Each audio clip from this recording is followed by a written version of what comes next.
Welcome to Wise News. Today Wise News presents COVID-19 versus higher education, and questions arising about higher education's future and review by UNESCO. What students, universities and colleges to do? Education is a fundamental human right. It transforms lives across the world. In 1990, we started a movement by declaring to meet the basic learning needs of all. And a decade later, we furthered our commitment through the Education for All goals. The coronavirus pandemic has disrupted life for communities around the world and will continue to do so for the foreseeable future, with experts suggesting that social distancing measures will be a necessary part of confronting the pandemic for several more months if not years. The global health crisis caused by the COVID-19 outbreak is undoubtedly impacting the world of higher education in an unprecedented manner, challenging amongst others, core international education activities that we used to take for granted, physical international student and staff mobility and exchange, and more broadly, face-to-face international cooperation. And many experts believe these seismic shifts will have long-lasting impacts. There are so many questions arising. Future. What is the future of higher education? Whether education is changing forever?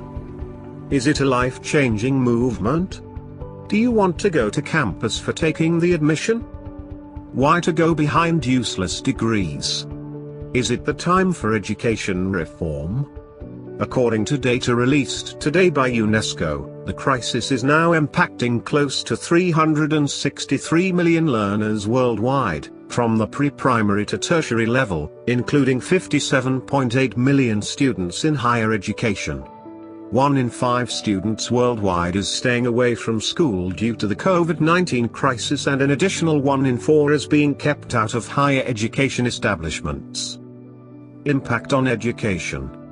UNESCO, for its part, is monitoring the impact of coronavirus on education. As of March 30th, over 166 countries have implemented nationwide closures, impacting over 87% of world's student population, 1.52 billion students.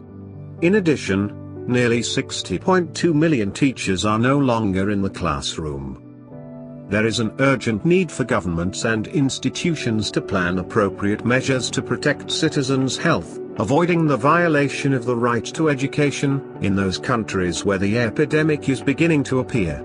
At all levels of education, the authorities must ensure measures that encourage students to continue learning, despite the temporary closure of educational institutions. Recommends that higher education institutions take the following measures.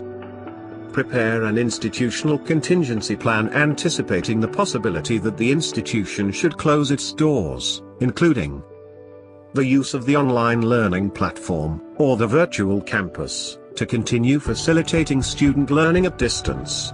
Or, in the event that this is not available, install one of the multiple applications of open educational platforms, keeping in mind that part of the students may only be able to use mobile devices.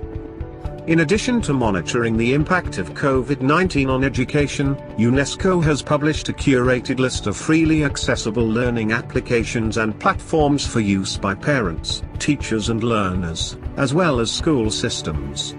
It is urging countries to use inclusion and equity as guiding principles when planning responses, recognizing that school closures hit vulnerable learners the hardest.